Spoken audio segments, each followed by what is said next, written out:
Hello, welcome to Post Colonial Space.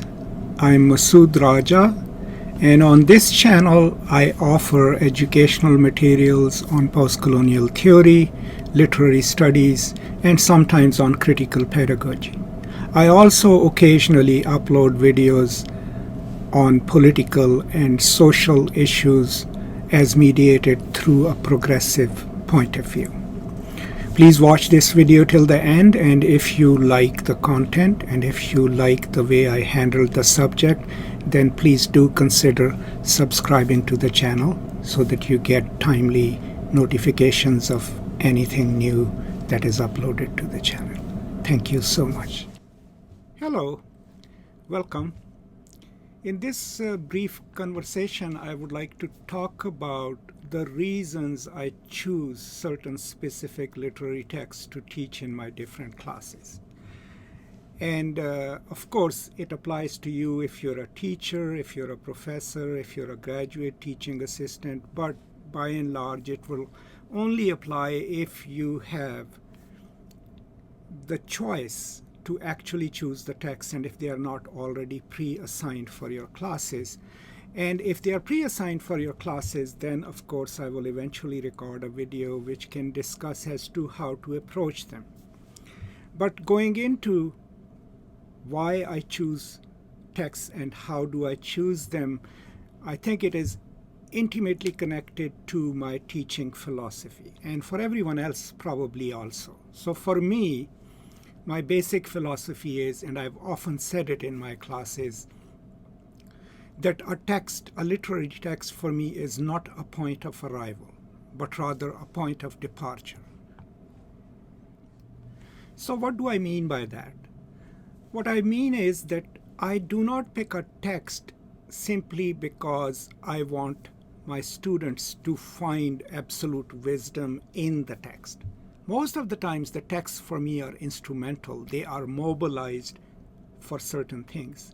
So I choose a text because I know that if my students read it and if we discuss it in class, we can take that knowledge and look at the world outside, maybe look at our own lives and our own actions in the world. So that's how the text for me becomes a point of departure and not a point of arrival. Now that, of course, is absolutely connected to my pedagogical philosophy, which is that I believe that literary and humanistic studies can help us create ourselves and others into more empathetic, more socially aware, more egalitarian human beings. So that already places me within a certain school of pedagogy, which is critical pedagogy, or a pedagogy that believes in some degree of ameliorative action, right? Now, of course, if you're opposed to that philosophy, then this lecture is not meant for you. But if you do believe that humanistic education and that literary studies can enable us to train, in Gayatri Spivak's words, our students' imagination as egalitarian, as empathetic, then this consideration for you will decide which texts to put in a course, like a post-colonial studies course, right? Or a 20th century literature course. How is it opposed to other ways of looking at it? Now, if I just simply believed in the canon and decided that my job is to familiarize my students with the great works of literature, then my priorities will totally be different. Then I'll pick up all the books that critics have considered great books in my field of study, and I will just teach them as monuments of that greatness, right? But for me, that's not important, right? What is important is if I pick up a novel and teach it, can it enable me to teach my students and learn with them a different kind of humanity, a more compassionate humanity? And so when you have that at the back of your mind, your choices ultimately get tweaked and they become different. It is less significant whether it's a canonical novel or not. What becomes more important is whether or not you can instrumentalize that novel to teach the world or teach a certain kind of human subjectivity and praxis. So this philosophy goes into my choice of books. right? So let's give you an example. For example, when I teach a course on globalization and literary studies, right, my purpose is to teach my students how globalization works, for which I use theory books, right? But also, how does it impact people's lives, and how do we need to think about it living in North America? So I've often taught Rohinton Mistri's A Fine Balance.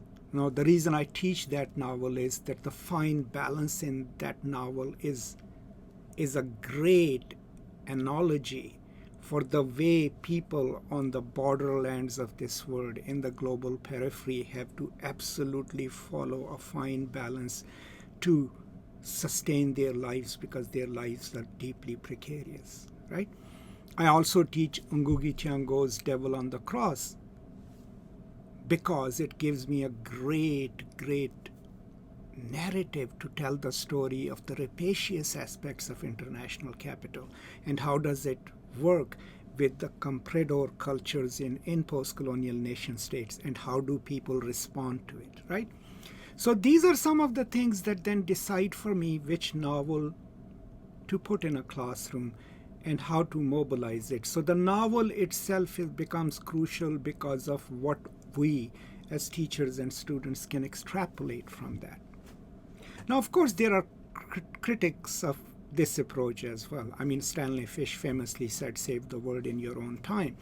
So I have no problem if you absolutely believe that our job is simply to bring our students to the greatest works of literature and let them read it carefully. Of course, in my classes, we read the text carefully. I teach them the techniques of reading, but then we go one step beyond, and that is connect that work to the world outside. So since I have this idea that we as literature professors and students can become empathetic human beings ourselves, and that we can teach our students maybe somewhat a little bit of that. And since my teaching is informed by the works of people like Henry Giroux, right, Mark Bracker, I mean, his book on literature and social justice, I think, is a revolutionary book, highly underrated. If you ever get a chance, please do read it. I'll post a link in the description.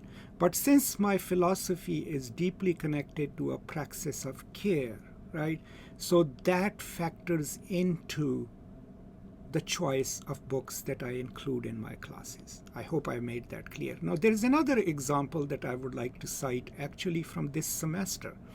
I decided to teach Heart of Darkness, okay? Not because it's a great novel or whatever, right? No, I decided to teach it because I thought I could mobilize it to teach empathy for our global others by using the descriptions of Africans and how they are being mistreated. But in the middle of the semester, my students started having problem with that. Maybe I couldn't explain it better, because they could not get over the latent and blatant racism of the novel. And that is when I had to switch gears and reshape my strategy, because I had to tell my students then very clearly that, okay, we are reading this novel now to learn how subtle and blatant literary racism operates, right?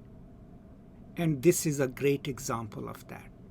Now, I'd already included Chinua Achebe's critique of the novel, which was already part of my plan to teach them, but then that became absolutely an amazing resource because they read it, they watched my video on it, and then when they approached the novel, the practice then was, here is how racism operates, even in one of the greatest 20th century novels, right?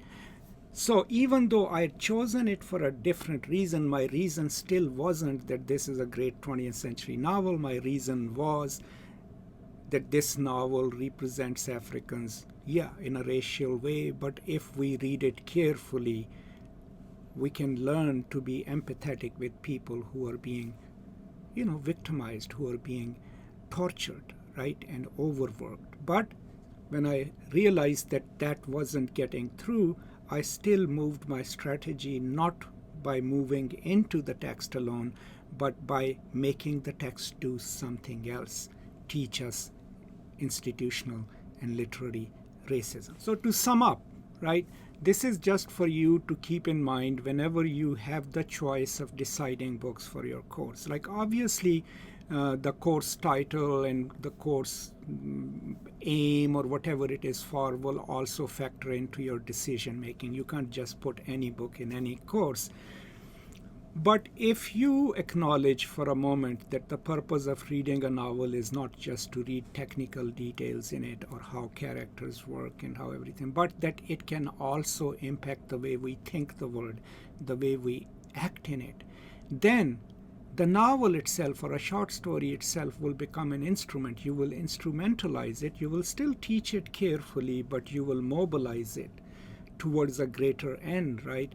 Which is to ask our students and ourselves to think differently about the world, to especially think differently and more compassionately with our global and local others, and to try to figure out how to work in solidarity with them so that we can all collectively create a better world.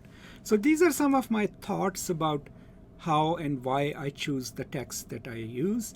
I will post a link to my website in the description, and you can look at my various courses. All of my courses are archived there, and you will see what novels I've taught over the years, what I keep adding, and they pretty much kind of sync with what I just said to you. That's all I have today. Thank you so much for being a part of my life, for being a constant supporter of this channel. So if you haven't already subscribed to the channel, please take a few moments to subscribe. And if you have any questions, especially if you have used a different strategy or if you have a different view of what literature does, please start a conversation and post it in the comments, and I'll try my best to respond to it. But I would love to hear your views about it. That's all. Thank you so much, and as always, peace and love.